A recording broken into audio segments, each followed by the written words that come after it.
MLA Srinivas media సమావేశం. ఉమ్మడి కృష్ణా జిల్లాలో మెడికల్ క్యాంపులు, జాబ్ మేళాలు, అన్నా క్యాంటీన్లు అనేక సేవా కార్యక్రమాలు చేశారు. ఇలాంటి వ్యక్తిపై బురద చల్లి లిక్కర్ స్కామ్ ను డైవర్ట్ చేస్తున్నారు. ఒక కంపెనీ పెట్టి రుణం తీసుకుని బ్యాంకుని మోసం చేసి కంపెనీ పేరు మార్చి భార్యాభర్తలు ఇద్దరు పేర్లు మార్చి తన దగ్గర పనిచేసే ఇద్దరిని డైరెక్టర్స్ గా పెట్టారు. ఆదాయాన్ని డైవర్ట్ చేసి ఆంధ్ర క్యాంటీన్ ప్రైవేట్ లిమిటెడ్ అని కూతుర్లని పెట్టి అక్కడ మోసం చేశారు. ఏదో ఒక సంస్థను అడ్డం పెట్టుకుని ఆర్థిక నేరాలకు పాల్పడింది కేశినేని నాని. గత 10 సంవత్సరాలు రాజకీయ పదవిని అడ్డం పెట్టుకుని దుర్వినియోగానికి పాల్పడ్డాడు. బ్యాంకు పేరు, బ్యాంకు వివరాలు, షెల్ కంపెనీల వివరాలు అన్నీ చూపిస్తున్నాం కాబట్టి పూర్తి స్థాయి విచారణ జరపాలి. ఇవాళ ఈ రకమైనటువంటి తతంగం అంతా జరుగుతున్నటువంటి నేపథ్యంలో బ్యాంక్ ఏం చేస్తుందని మేము సూటిగా ప్రశ్నిస్తున్నాం. ఇటువంటి వ్యక్తి మీద ఎన్ని కేసులు పెట్టాలి బ్యాంక్? ఒకవేళ బ్యాంక్ ఏదైనా జరిగితే మేము డిమాండ్ చేస్తూ ఉన్నాం, ఖచ్చితంగా ఈడీ దీని మీద ఎంక్వైరీ చేయాలి, సిబిఐ ఎంక్వైరీ చేయాలి. ఇటువంటి ఆర్థిక నేరస్తుడు, సుప్రీంకోర్టు మాట చెప్పింది, ఆర్థిక నేరస్తుడు ఉగ్రవాదితో సమానం అన్నారు.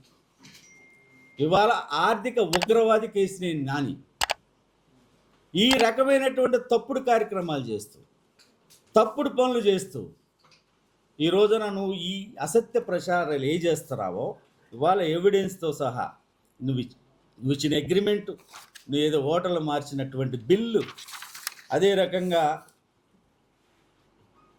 ఇవన్నీ మీకు అందరికి ఇస్తాం. మేమేమి అతనిలాగా అసత్య ఆరోపణలు చేయం.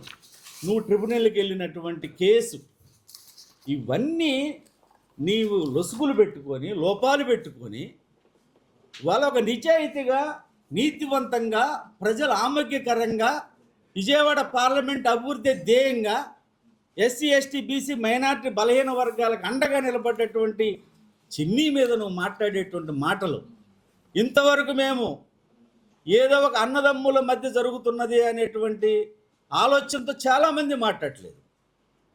ఇవాళ నాని నీది ఒక గొంతుక, ఇవాళ కేశినేని చిన్నిది వేలాది గొంతుకులు ఉన్నాయి.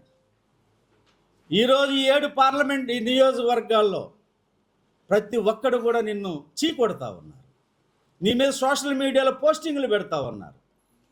నీకు సిగ్గు శరము లేదు. నువ్వు ఇన్ని తప్పుడు పనులు చేసుకుంటూ, నువ్వు ఎవరికన్నా అప్పు తీసుకుంటే వాడి చెప్పులు ఎరిగిందాక తిరిగి తిరిగి తిరిగి వాడి చెప్పులు ఎరగాలి. నువ్వు అప్పులు ఇవ్వవు.